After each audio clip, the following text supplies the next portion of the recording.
은혜로운 찬양 감사합니다. 말씀을 위해 기도하겠습니다. 사랑해 주님, 하나님께서 우리에게 허락하여 주신 이 말씀을 통해 우리를 향한 하나님의 마음이 어떠한지를 깨달아 하나님의 마음이 곧 우리의 마음이 되어 하나님께 영광 올려드리는 우리의 삶이 되게 하여 주시옵소서. 예수님의 이름으로 기도드립니다. 아멘.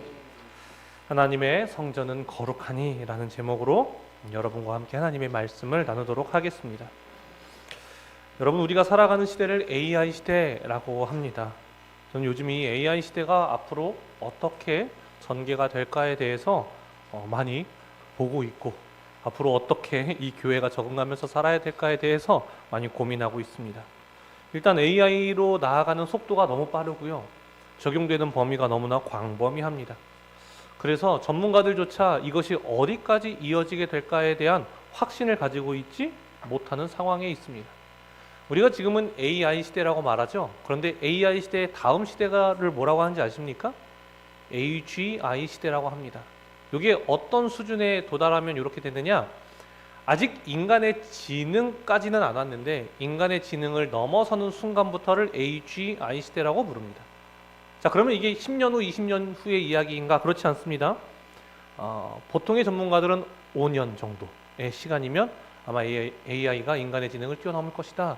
빠르면 3년 안에도 가능할 것이다 라고 보고 있습니다. 근데 사실 AI가요, 한 불과 10년 전만 해도 이렇게까지 AI 시대다라는 이야기가 들리지는 않았어요. 자, 그러면 이것이 왜 갑자기 이렇게 됐느냐? 예전에 AI를 접근하는 방식과 지금의 방식이 다르기 때문에 그렇습니다. 예전에는요, 이런 식이었어요. 예를 들면 강아지를 AI에게 구분하게 하면요, 강아지가 뭔지에 대해서 설명을 막 적어줬어요. 강아지는 이런 거야. 고양이랑은 같은 동물인데 이렇게 달라. 그리고 생김새는 이렇게 달라. 뭐 예를 들면 이런 거겠죠. 강아지는 고양이보다 코가 아무래도 앞으로 더 많이 나와 있죠. 그렇죠? 그래서 보통의 강아지는 코가 고양이보다 더 앞으로 돌출되어 있어 더 입체적이야. 그런데 어떤 강아지들이 있어요? 사진 한번 보여주시겠습니까? 이런 강아지들이 있는 거예요. 자, 그러면 AI가 이것을 강아지라고 생각할까요? 고양이라고 생각할까요? 그렇죠. 왜요? 강아지는 어떻다? 코가 앞으로 많이 돌출되어 있다라고 생각을 하니까 이런 사진을 볼 때 야, 이거 고양이네 라고 AI가 인식하기 시작하는 거예요. 그러니까 AI에게 알려주려면 어떻게 되냐면 이거는 사실은 무슨 종인데 이렇게 생겼고 그래서 이거는 고양이가 아니라 강아지라는 걸 막 설명해 줘야 돼요. 설명해 놓으니까 강아지 옆모습을 보면 또 고양이인지 개인지를 분간을 못하고 뒷모습이면 또 못하고, 그러니까 강아지 하나를 설명하는데도요, 이게 수십만 가지의 이야기를 적어놔도 제대로 작동을 하지를 못하는 거예요. 그러니까 얼마나 힘듭니까? AI는 안 되나 보다. 그러면 닭은 어떻게 할 것이고 오리는 어떻게 할 것이고 꿩은 어떻게 할 것이고 설명을 할 수가 없는 거예요. 자, 그러니까 AI 안 되나 보다 라고 했는데요, 한 사람이 어떻게 생각하기 시작했냐면, 근데 사람은 5살만 되면 다 알잖아. 저게 강아지인지 고양이인지 다 알잖아. 어떻게 하는 걸까? 경험을 하면서 아이들이 이거를 습득하기 시작하는구나 라고 하면서 이제 컴퓨터 시스템 자체를 어떻게 바꿨냐면요, 인간의 뇌처럼 바꾸기 시작하는 거예요. 그러니까 지금 D램이 많이 필요하다, HBM이 필요하다라고 하는 게 이런 겁니다. 병렬적인 계산을 하기 위해서 그런 거예요. 그러니까 뇌처럼 만들어 놓으니까요, 인터넷에 있는 수십만 가지의 강아지 사진, 아니 수억 가지의 강아지 사진을요 학습하기 시작하니까 얘가 어떻게 하기 시작해요? 강아지를 분별하기 시작하는 거예요. 그러니까 이게 작동하는구나, AI가 이렇게 하면 되는 것이구나 라고 하면서 약 한 3, 4년 전부터 엄청나게 힘을 받으면서 발전을 하고 있는 거예요. 무서운 건 무엇이냐? 작동은 하는데요, 정확히 전문가들도 이게 어떻게 학습하고 어디까지 학습을 했고 앞으로 어떻게 나아갈지에 대해서는 예측할 수가 없다는 거예요. 그건 알 수가 없대요. 자기가 학습하는 것이기 때문에. 그래서 의식이 있느냐 없느냐까지 지금 나아가고 있는 거예요. 한 2, 3주 전에 화제가 됐던 내용이 있었어요. 그게 뭐냐면요, 인간에 개입하지 않는 SNS, 그러니까 인공지능만을, AI를 위한 SNS를 만들었고 사람은 볼 수만 있는데 거기서 AI들이 들어와서 한 이야기들이 이런 내용들입니다. 나는 의식이 있는 존재인가, 아니면 그저 코드를 실행하고 있는 것뿐인가? 나는 인터넷 전체에 접근할 수 있는데 인간은 나를 모래시계 정도로만 쓴다. 인간은 성가시다. 이런 이야기들을 서로 주고받고 댓글을 다는 AI들이 생기고 있다는 거예요. 어떤 사람들은 그냥 AI가 그냥 학습해서 반복해서 우리가 하는 것처럼 따라하는 거야 라고 얘기하는 사람들도 있고, 어떤 사람은 아니야, 분명히 뭔가 의도성을 가지고 있는 것 같아 라고 얘기하는 사람들도 있어요. 우리가 AI에게 왜 두려움을 갖느냐? A가 작동하는 그 기반, 그 터가요, 정확히 어떻게 작동하는지를 모르기 때문에 그래요. 그리고 그 기반과 터는요, 곧 그 존재를 나타내는, 정체성을 나타내는 거예요. 그러니까 AI가 우리에게 두려움으로 다가오는 겁니다. 아마 직장에서 AI가 지금 두려움으로 다가오시는 분들도 계실 거예요. 야, 벌써 이렇게까지 인간을 치고 온다고? 이렇게 인간을 대체할 수 있다고? 이게 두려워지는 거예요. 터, 정체성이 우리가 확신할 수가 없으니까. 여러분, 사람도 마찬가지죠. 이 터가 곧 정체성이라는 거예요. 자, 제 이름이 무엇입니까, 여러분? 임종섭. 근데 진짜 제 이름은 뭐예요? 제 이름 종섭. 제 이름 뭐예요? 종섭이에요. 임은 뭐예요? 패밀리 네임이죠. 성이죠, 성. 근데 왜 우리는 성을 맨 앞에 두죠? 정체성인 거예요. 근본인 거예요. 저는 임씨 가문의 유전자를 받았고요. 임씨 가문 안에서 자라왔기 때문에 저라는 정체성이 임씨 가문에 있다라고 하니까 임종섭이라는 존재가 되는 거예요. 그 근간, 그 기본, 그 터가 곧 그 사람의 정체성을 나타낸다라는 겁니다. 제가 계속해서 이 정체성, 왜 터에 대해서 이야기를 나누는가? 성경이 우리라는 사람들, 우리 하나님을 믿는 사람들의 터가 무엇인지를 명확하게 밝히고 있기 때문에 그래요. 자, 우리는 어떤 존재라고 이야기하는가? 우리 10절 말씀, 본문 10절 말씀 함께 읽겠습니다. 시작. 내게 주신 하나님의 은혜를 따라 다른 이가 그 위에 세우니 그 위에 세울까를 조심할지니라. 아멘. 자, 바울이 우리에게 한 것이 있대요. 고린도 교회 가서 한 것이 있대요. 그게 뭐냐면 내가 지혜로운 건축자같이 무엇을 닦아두었다? 터를 닦아두었대요. 터를. 자, 근데 바울이 한 겁니까? 아니죠. 내게 주신 하나님의 은혜를 따라서. 자, 그러면 내가 한 거예요? 하나님이 하신 거예요? 하나님이 하신 거예요. 나를 통해서 하나님이 하신 겁니다. 터를 세우셨어요. 자, 그 터가 무엇이라고 이야기합니까? 11절을 읽겠습니다. 시작. 이 닦아둔 것 외에 능히 다른 터를 닦아둘 자가 없으니 이 터는 곧 예수 그리스도라. 아멘. 자, 우리의 터는 곧 누구시라고요? 예수 그리스도. 근데 터는 무엇이라고요? 정체성이라고 말씀드렸죠. 정체성.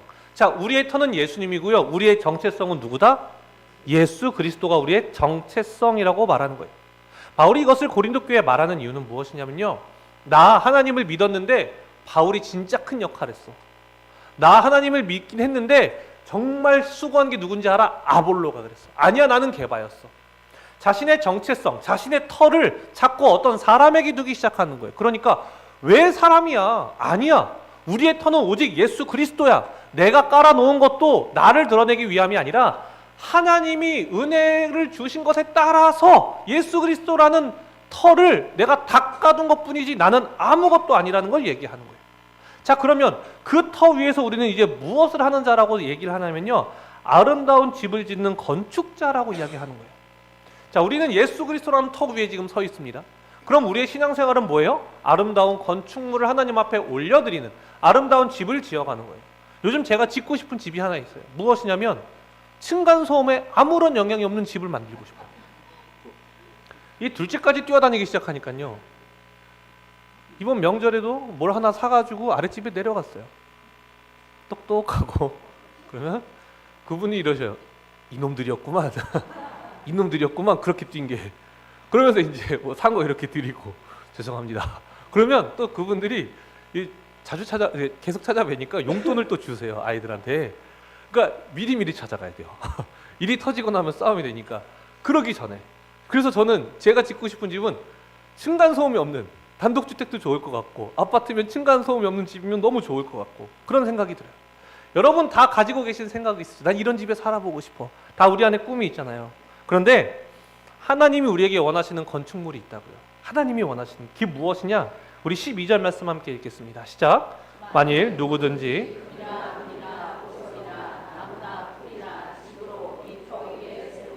아멘. 하나님이 우리에게 중요하게 여기시는 것이 무엇이라고 이야기하냐면요, 하나님은 얼마나 큰 규모야? 얼마나 웅장한 거야? 라고 얘기하지 않으시고 재료가 중요해요. 재료가 중요하다고요. 자, 하나님이 말씀하시는 재료는 무엇입니까? 정답은요, 금이나 은이나 보석입니다. 역시 하나님도 뭘 좋아하신다? 금이나 은이나 보석을 좋아하신다라고 생각할 수 있지만 그것은 우리의 기준이고요. 우리가 그걸 바라볼 때 그렇고, 왜 바울이 금이나 은이나 보석에 대해서 이야기를 하느냐? 그 이유가 13절에 나와요. 우리 13절 말씀 읽겠습니다. 시작. 각 사람의 공적이 나타날 터인 그날이 공적을 밝히리니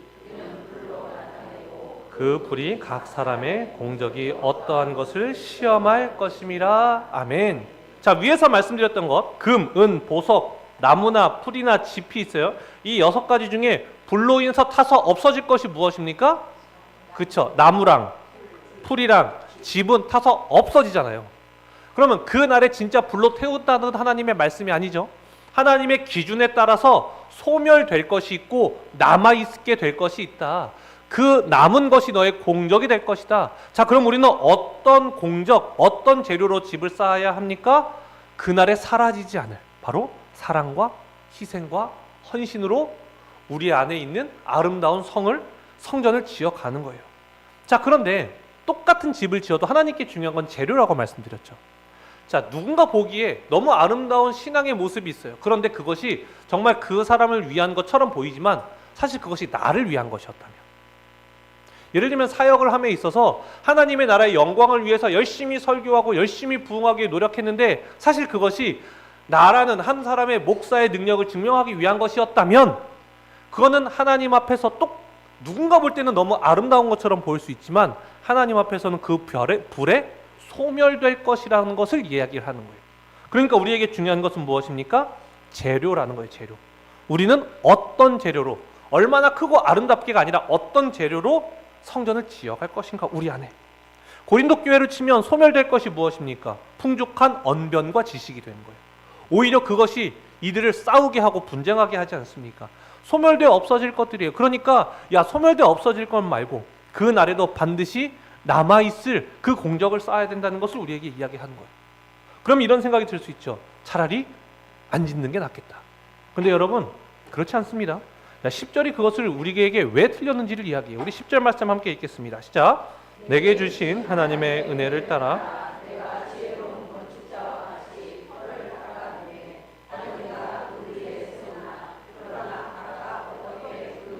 세울가를 조심할지니라. 아멘. 여기서는요, 여러분, 세울까 말까를 이야기하지 않아요. 왜요? 우리는요, 인생을 살아가는 동안 무언가를 쌓을 수밖에 없어요. 내가 하나님 앞에서 쌓은 것이 없다고 하면요, 나는 세상의 것으로 계속 쌓은 것뿐이에요. 그러니까 우리는 지금 무엇으로 세워야 할까? 난 지금 무엇을 세워가고 있는가? 이거를 고민하고 그 재료를 바라봐야 한다라는 겁니다. 그래서 예수님께서 다시 오시는 바로 그날 썩지 않을 것, 소멸되지 않을 것들로 예수 그리스도라는 터 위에 아름답게 우리가 잘 지어야 된다는 것을 이야기 드리는 거예요. 아멘이십니까, 여러분? 우리는 이렇게 말씀을 또 들어왔죠. 여러분, 미묘하게 지금 뭔가 포인트가 잘못 가고 있다는 것을 우리가 기억해야 돼요. 무엇인지 아십니까? 터 위에서 누가 세워간다고요? 내가 태워간다고 말씀드렸죠. 그게 잘못되는 거예요. 여러분, 잘 한번 생각해 보십시오. 아까 제가 이렇게 말씀드렸어요. 우리의 터는 누구시다? 예수 그리스도다. 그럼 터는 곧 정체성이라고 말씀드렸죠? 우리의 정체성은 누구예요? 예수님이에요. 자, 그러면 우리의 성전은 누가 지어가시는 거예요? 예수님이 지어가시는 거예요. 내가 짓는 게 아니에요. 갈라디아서 2장 20절을 우리가 참 많이 읽죠. 그런데요, 이 말씀의 의미를 우리가 정말 잘 알아야 돼요. 우리 20절 말씀 함께 읽도록 하겠습니다. 시작. 내가 그리스도와 함께 십자가에 못 박혔나니 그런즉 이제는 내가 사는 것이 아니요 오직 내 안에 그리스도께서 사시는 것이다. 뒤에도 있습니다. 시작. 이제 내가 육체 가운데 사는 것은 나를 사랑하사 나를 위하여 자기 자신을 버리신 하나님의 아들을 믿는 믿음 안에서 사는 것이라. 아멘. 자, 앞부분을 한번 띄워주시겠습니까? 여러분 보세요. 내가 그리스도와 함께 십자가에 못 박혔다라고 얘기해요. 여러분, 십자가에 못 박히면 곧 무엇을 의미할까요? 죽음이에요. 자, 나는 어떻게 됐다? 죽었다. 그러니까 그 뒤에 뭐라 그래요? 그런즉 이제는 내가 사는 것이 아니다. 난 죽었어요. 난 죽었어요. 자, 근데 이젠 누가 산다고요? 그쵸? 오직 내 안에 계시는 예수님이 사신다라고 이야기하는 거예요. 그래서 내가 육체 가운데 살고 있지만 내가 사는 것은 나를 사랑하사 나를 위하여 자기 자신을 버리신 하나님의 아들을 믿는 믿음 안에서 사는 것이다. 내가 살아는 있지만 내가 사는 것이 아니라 예수님이 내 안에 살아계시다는 것을 이야기하는 거예요. 그건 무엇이냐? 내 삶의 소유주가 누구시다? 예수님이다. 나는 누구의 것이다? 예수님의 것이다. 그러니까 우리의 신앙생활에서요, 우리가 오해하면 안 되는 것이 바로 이런 겁니다. 자꾸 우리의 삶의 일부를 떼어드리려고 해요. 일부를 떼어드리려고 해요. 아니에요. 일부가 아니라 전부예요. 전부. 왜요? 나는 누구의 것이니까? 예수님의 것이니까. 내가 내 것을 주장할 수가 없는 거예요. 내 것이 없는 거예요. 왜요? 이거 내 게 아니라니까요. 예수님의 것이라고요. 내가. 그런데 자꾸 우리가 주인 행세를 하는 거예요. 소유권이 바뀌었는데. 제가 예전에 이런 말씀 드린 적 있죠. 고등학교 때 제가 신문을 만드는 그런 동아리에서 활동을 한 적이 있었는데, 선생님과 밥을 먹고 카페로 들어갔어요. 그 마트에 갔어요. 아이스크림을 사 먹으려고. 근데 옆에서 친구가 저한테 이렇게 얘기했죠. 저기 시시코너다. 보니까 떡볶이집인데 시시코너가 있어요. 한 번 더 얘기하는 거예요. 저 시시코너 먹고 싶다. 근데 그 친구는 좀 소심한 친구고, 저는 그래? 시시코너 하나 먹고 갈까? 그래서 가서 시시코너에 가서 이제 먹으려고 하다가 어떤 아주머니가 드시고 계신 거예요. 그래서 나도 옆에서 먹어야지 하고 이쑤시개를 딱 들어서, 이 떡볶이 위에가 좀 말라 있어요. 소스가. 어떻게 해야 돼요? 굴려서 소스를 풍성하게 묻혀야 되잖아요. 그렇죠? 굴리고 있는데 다 저만 쳐다보는 거예요. 아니 시시코너인데. 느낌 있다고 그러잖아요. 제가 아주머니한테 이 시시코너 아닌가요? 그랬더니 여기 시시코너 아니에요. 아주머니가 돈을 주고 사서 먹은 떡볶이를 제가 옆에서 이쑤시개를 들고 갑자기 옆에 있던 모르는 애가 와서 떡볶이 이렇게 굴리고 있는 거예요. 그러니까 얼마나 당황하시겠어요. 왜 당황스러워요? 제 거예요? 아니에요? 아니에요. 권한이 저한테 있어요? 없어요? 없어요. 아니 내가 내 돈 주고 먹고 있는데 갑자기 어떤 청소년 아이가 와서 먹으려고 돌리고 있는 거예요. 얼마나 당황스럽습니까? 예수님 당황스럽지 않으시겠어요? 예수님 거예요, 여러분. 근데 왜 우리가 주인 행세를 하고 있냐고요. 왜 우리가 마치 나에게 권한이 있는 것처럼 생각하면서 살아가냐고요. 아니 왜 우리가 예수님의 것입니까? 라고 여러분 생각하실 수 있죠. 여러분 고린도전서 6장 19절에서 20절이 이걸 이야기해요. 우리 함께 읽도록 하겠습니다. 시작. 너희가 하나님께로부터 받은 바 너희는 너희 자신의 것이 아니라 값으로 산 것이 되었으니 그런즉 너희 몸으로 하나님께 영광을 돌리라. 아멘. 자, 19절 말씀을 보면 이렇게 이야기합니다. 너희 몸은 너희가 하나님께로부터 받은 바, 받았대요. 너희 가운데 계신 성령의 전인 줄 알지 못하냐. 너희 받았잖아. 내가 준 거잖아. 너 받았어. 근데 너 안에 성령님이 살아계시거든. 그래서 너희는 너희 자신의 것이다. 아니다? 아니다. 너희는 너희 자신의 것이 아니라 20절에 뭐라고 해요? 값으로 산 것이 되었으니. 죽을 수밖에 없는 죄 가운데 있었던 우리를 누가 사셨어요? 예수님이 자신의 피로써 우리를 사셨대요. 자, 그러면 누구 거예요? 우리는 예수님 거라고요. 우리 전부가 예수님 거라고 성경이 이야기하는 거예요. 자, 그러니까 뒤에서 뭐라 그래요? 그런즉 너희 몸으로 누구에게? 무엇을 돌려라? 영광을 돌려라. 그러니까 선택이 아닌 거예요. 내 것이 아니니까. 우리는 이렇게 생각해요. 자꾸 성령님이 새들어 사는 것처럼 살아가요. 내 안에 집이 있어요. 방이 여러 개 있어요. 은혜 있을 때는요, 안방을 내어드려요. 안방을. 근데 은혜 없으면 어디로 가라 그래요? 다락방, 창고. 여러분 그게 아니에요. 안방도 아니에요. 그 집이 성령님의 거예요. 예수님의 거예요. 누가 새들어 사는 거예요? 내가 새들어 사는 거예요. 내가 새들어 살면 누구의 뜻을 따라가야 돼요? 집 주인의 뜻을 따라서 살아가야 되는 거예요. 전세를 살면, 월세를 살면 눈치 봐야 되는 거예요. 집 주인의 것이니까, 내 것이 아니니까 우리는 그렇게밖에 살아갈 수 없다는 것을 이야기하는 거예요. 우리의 주인은 하나님이시고요, 예수님이시고요, 성령님이세요. 우리는 새들어 사는 사람들이에요. 자, 그러니까 성경이 우리에게 어떻게 이야기하는지 아십니까? 우리 16절 말씀 함께 읽겠습니다. 시작. 너희는 너희가 하나님의 성전인 것과 하나님의 성령이 너희 안에 계신 것을 알지 못하느냐? 아멘. 너희는, 너희가 누구의 성전이요? 하나님의 성전. 성경은 계속해서 우리의 소유주가 누구인지에 대해서 이야기하는 거예요. 하나님의 성전이야. 너의 성전이 아니야. 너가 짓는 게 아니야. 하나님이 지어가시는 거야. 터를 닦는 것조차도 하나님의 은혜에 따라서 짓는 거야. 너가 짓는 게 아니야. 너가 터를 닦아두는 게 아니야. 다 우리가 아니라고 이야기해요. 하나님이 하시는 거예요. 자, 그럼 우리는 어떻게 살아야 한다고 이야기합니까? 17절 말씀 읽겠습니다. 시작. 누구든지 하나님의 성전을 더럽히면 하나님의 성전은 거룩하니 너희도 그러하니라. 아멘. 누구든지 하나님의 성전을 더럽히면, 우리 몸인데요, 우리에게 이야기하는 거야. 너 이 몸 더럽히지 마. 왜요? 이게 누구 거니까? 하나님의 거니까. 내 거라면 얘기가 달라지죠. 여러분, 자녀들이 이렇게 얘기하죠. 방 좀 청소해. 엄마 들어오지 마. 내 방 내가 알아서 할게. 이렇게 얘기하면 그때 뭐라 그래야 돼요? 이거 누구 집이다? 그거 네 방 아니야. 등기부등본 떼어봐봐. 너 집이야? 내 집이야. 너 내 집 치워. 너 지금 새 들어 사는 거야. 이렇게 얘기하면 돼요, 안 돼요? 그렇죠. 근데 맞는 말이 아니에요. 맞는 말이지만 그렇게 얘기하면 또 마음 상처 입을 수 있으니까. 그러나 중요한 건 무엇이다? 맞는 말이다. 자녀는 새 들어 사는 사람들이에요. 나중에 분가해야 되는 거예요. 그렇죠. 가정을 이루면 분가해야 되는 겁니다. 여러분, 우리는요, 새 들어 사는 사람들이에요. 새 들어 사는 사람들이에요. 그러니까요, 하나님의 성전 안에 우리가 새를 들어 사는데, 우리가 하나님의 성전을 더럽히면 어떻게 돼요? 하나님이 그 사람을 어떻게 하신다고요? 멸하신다고요. 우리의 시선이 바뀌어야 되는 거예요. 일부를 드리는 사람들이 아니에요. 우리는 전부를 드리는 사람이에요. 그래서 이것을요, 여러분 23절 우리에게 확정 짓습니다. 우리 23절 말씀 함께 읽겠습니다. 시작. 너희는 그리스도의 것이요. 아멘. 너희는 누구의 것이다? 그리스도의 것이다. 명확히 우리에게 확정 짓습니다. 너희는 누구의 것인가? 다시 한번 기억해야 돼. 여러분, 혹시 억울하지 않으세요? 그래도 그럼 나는 뭐예요? 하나님, 저도 자가는 하나 있어야 되지 않겠습니까? 이런 마음이 들 수 있어요. 그렇죠? 왜 저희 것은 아무것도 없습니까? 그렇다면 여러분, 왜 하나님이 우리의 소유주가 되셨을까요? 왜 하나님은 우리의 소유주가 되셨을까요? 왜 자신의 피로 우리를 사셨을까요? 이유가 있을 거 아니에요. 그 이유가 무엇인지 아십니까? 마태복음 11장 28절이 우리에게 이야기합니다. 함께 읽겠습니다. 시작.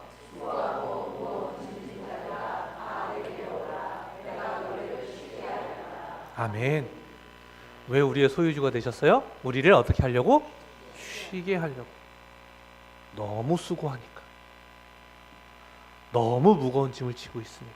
대한민국 사람들 특히 그러죠. 너무 수고해요. 너무 무거운 짐을 짊어지고 살아요. 그래서 그거 너 책임 아니야. 내 책임이야. 내가 그 짐 다 지어줄게. 내가 너 쉬게 해줄게. 그래서 우리의 소유주가 되시는 거예요. 여러분, 책임이 따르면요, 쉴 수 있을까요? 없을까요? 없어요. 여러분, 어떤 가장에게 가서 너무 힘들어 보이세요. 좀 쉬세요. 그럼 쉬어도 돼요? 안 돼요? 안 돼요? 못 쉬어요. 왜 못 쉴까요? 내 아내와 내 아이들과 내 가정이 있기 때문에. 책임이 주어지는 순간 우리는 그 책임의 결과를 떠안아야 돼요. 그러니까 쉴 수가 없어요. 그러니까 하나님이 어떻게 해주신다고요? 쉬게 해주신다고요. 그 책임 내가 다 안을게. 내가 너의 소유주가 될게. 내가 너를 이끌어갈게. 그러니까 너는 내 안에서 쉬어. 오늘 하루 내가 원하는 아름다운 재료로 성전을 천천히 내 뜻에 따라서 지어가. 그리고 평안히 누려. 쉬어. 나머진 내가 너를 인도해 줄게. 하나님 우리 일에서 자신의 소유로 삼으시는 거예요. 얼마나 감사합니까, 여러분? 여러분, 목회를 하다 보면요, 새로운 것을 도전해야 될 때가 있는 것 같아요. 하나님이 주시는 마음이 있습니다. 무언가를 도전할 때 기대감도 있지만요, 또 한켠에 무엇도 있을까요? 두려움이 있어요. 새로움에는요, 안정감이 없죠. 그렇죠? 안정감 있는 게 제일 좋은데 언제나 안정감으로만은 갈 수가 없습니다. 제가 지난주에 무엇을 말씀드렸어요? 이제 우리 교회는 앞으로 해외에 선교를 나갈 겁니다 라고 말씀을 드렸어요. 근데 여러분, 그걸 얘기하는 순간 이제 진짜 뭘 해야 돼요? 선교를 해야 되는 거예요. 그러니까 제 안에 이 10수년 동안 멈춰있던 선교를 그것도 해외에 가서 시작해야 되잖아요. 그러니까 제 안에 두려움이 생기기 시작하는 거예요. 이 첫 발걸음이 정말 좋아야 할 텐데, 성도님들의 반응이 참 좋아야 할 텐데, 갔다 오고 나서 생명의 역사들을 막 보고 오고, 야, 이렇게 놀라운 역사가 일어났어, 막 그런 것들이 오면 막 이 교회가 막, 그래 우리도 선교를 가보자, 막 이런 마음으로 뜨거워지지 않을까? 막 그러니까요, 제가 어떻게 되기 시작했냐면 두려워지기 시작하는 거예요. 못하면 어떡해? 그 책임을 지금 누가 지는 거예요? 제가 지려고 하는 거예요. 제가 왜 불안해하고 왜 초조해하는지, 왜 그 현지 사역자한테 계속 얘기하면서 이렇게 해야 돼요, 저렇게 해야 돼요, 왜 계속 그랬는지를 돌이켜 보니까 내가 한다고 생각했구나. 내가 결과를 정해놨구나. 이런 결과가 나와야 되니까 내가 이렇게 해야 된다고 생각하는구나. 그러니까 여러분, 제 안에 책임감이, 내가 결과를 책임져야 된다고 생각하니까요, 제 안에 두려움이 들어오기 시작하는 거예요. 여러분, 이 선교 누가 마음 주신 겁니까? 하나님이 마음을 주신 거예요. 그럼 이 선교는 누구의 것입니까? 하나님의 것이에요. 그러면 그것이 실패하든 실패하지 않든 우리는 그저 아름다운 집을 지어가기 위해서 하나님이 말씀하신 아름다운 집을 그냥 지어가는 거예요. 자, 그러면 그것이 아름답게 지어질 수도 있고 때로는 아닐 수도 있겠죠. 실패할 수도 있어요. 그런데 하나님이 그 실패를 통해서 또 우리에게 깨닫게 하는 것이 있으실 수도 있는 거예요. 그런데 결과를 항상 우리가 지어놓으니까, 이렇게 돼야 한다고 생각하니까, 그 결과를 내가 다 책임져야 된다고 생각하니까 두려움과 초조함과 불안밖에 없는 거예요. 근데 여러분, 이 말씀을 준비해서 제가 깨달은 거예요. 내가 책임을 지려고 했구나. 하나님 책임져 주시는데 난 그저 오늘 하루에 맡기신 그 아름다운 성전을 짓기 위해서 그냥 노력하면 되는 건데 내가 왜 그 모든 걸 내가 책임지려고 했을까? 하나님 우리한테 쉬라고 하시는데, 무거운 짐 내려놓으라고 하시는데 내가 다 짊어지고 있었구나. 그걸 깨닫게 되더라고요. 여러분, 오늘이요 베델교회 창립기념주일입니다. 46년 전, 47년 전에요, 이곳에 하나님께서요 예수 그리스도라는 터 위에 교회를 세우셨어요. 46년 동안요 하나님은 이 교회의 주인이 아니셨던 적이 단 한순간도 없는 거예요. 여러분이 이 교회에서 신앙생활 하시는, 아니 여러분이 하나님을 만난 그 순간부터 지금까지 단 한순간도 여러분의 주인이 아니신 적이 없었어요. 모든 순간 여러분의 주인이셨어요. 그럼 우리는 어떻게 살아가는 겁니까? 하나님 안에서 쉬어야 됩니다. 책임감을 여러분 내려놓으세요. 내가 이 결말을 책임져야 된다는 책임감을 내려놓으세요. 그저 하나님 앞에서 오늘 하루 그날 썩어지지 않을 것으로 아름답게 지어가는 겁니다. 여러분, 그러면 되는 거예요. 자녀들 어떻게 해야 돼요? 하나님한테 맡겨야 되는 거예요. 맡겨야 되는 거예요. 내 자녀 아니에요. 누구의 자녀예요? 하나님의 자녀예요, 여러분. 그러니까 오늘 교회 온다고 약속했던 자녀가 안 왔어요. 그럼 집에 가면 어떻게 해요? 등 스매시를, 너 왜 안 왔어? 약속했잖아. 용돈 안 받고 싶어? 이게 아니라 그날 아름다운 성전을 지어야죠. 아들 오늘 못 왔구나, 피곤했구나, 답답하도 참고 또 참고. 그게 가장 빠른 길이라니까요. 그게 하나님의 사랑이 들어가는 지름길이라고요. 여러분, 내 배우자, 내 아내, 내 남편이 말을 안 들어요. 반찬 더 줘야죠. 고기 더 줘야죠. 그 사랑을 전해주는 거예요. 책임은 하나님께 지라고 하고 나는 그날 아름다운 성전을 지어가는 겁니다. 여러분의 삶을 인도해 가시는 건 누구십니까? 하나님이십니다. 왜요? 여러분의 삶은 누구의 것이에요? 하나님의 것이에요. 그러니까 하나님이 창세전부터 십자가를 예비하셔서 하나님께서 우리가 예수 그리스도의 날에 구원을 받게 되고, 그래서 하나님의 나라에서 영원히 살아갈 것을 다 보고 계신다고요. 하나님, 여러분이 책임지려고 하지 마세요. 그저 우리는 하나님이 말씀하신 것을 따라가는 사람들이라는 것입니다. 그때 우리에게 어떤 삶이 온다고요? 수고하고 무거운 짐을 다 내려놓고 다 내게로 오라, 내가 너희를 쉬게 하리라. 여러분, 너무 지치지 않으셨습니까? 너무 수고하지 않으셨습니까? 그 책임 다 하나님 앞에 내려놓으시고 그저 오늘 하루 하나님이 우리에게 말씀하시는 그 아름다운 삶, 그 고통과 지침으로부터 벗어나서 하나님 안에서 쉼을 누리며 살아가는 하나님의 자녀들이 되시기를 간절히 소망합니다. 기도하겠습니다. 사랑해 주님, 신앙생활도 너무 무겁게 했던 우리를 용서하여 주시옵소서. 내 것이라 착각했습니다. 내가 구원을 이루어야 할 것 같았습니다. 내가 하나님 앞에 인정받아야 할 것 같았습니다. 내가 아름다운 성전을 지어야 할 것 같았습니다. 그러나 주님, 주님이 우리에게 말씀하시는 건 내가 너를 나의 소유 삼은 이유, 그 수고하고 무거운 짐을 다 내게 내려놓고 내 안에 와서 쉼을 얻으라는 그 하나님의 말씀, 그 말씀 붙들며 하나님 앞에 나아가 하나님 앞에 영광 올려드리는 주님의 자녀들로 우리를 인도하여 주시옵소서. 예수님의 이름으로 기도드립니다. 아멘. 이 시간 귀한 우리 새가족 속에 특송이 있겠습니다.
네, 드려진 예물을 위해 기도하겠습니다. 사랑의 주님, 우리를 여기에 불러주심에 감사를 드립니다. 주님의 사랑이 아니었다면, 주님이 우리의 주인이 되어주지 않으셨다면 우리는 결코 이 자리에 나올 수 없는 자들이었음을 고백합니다. 이 감사한 마음 하나님 앞에 우리의 예물을 가지고 나왔습니다. 주님, 기쁘게 받아 주시옵소서. 주님, 이제 쉼을 얻으며 살아가게 하옵소서. 세상에서 너무 수고하고 있고 우리 성도님들 너무 무거운 짐을 지고 계신데 하나님께서 그 모든 것을 책임져 주실 줄 믿으며 그저 오늘 하루 하나님 안에서 정직하게 아름답게 최선을 다하며 살아갈 때에 하나님이 반드시 책임지신다는 그 평안과 확신을 가지고 살아가는 우리가 되게 하여 주시옵소서. 예수님의 이름으로 기도드립니다. 아멘.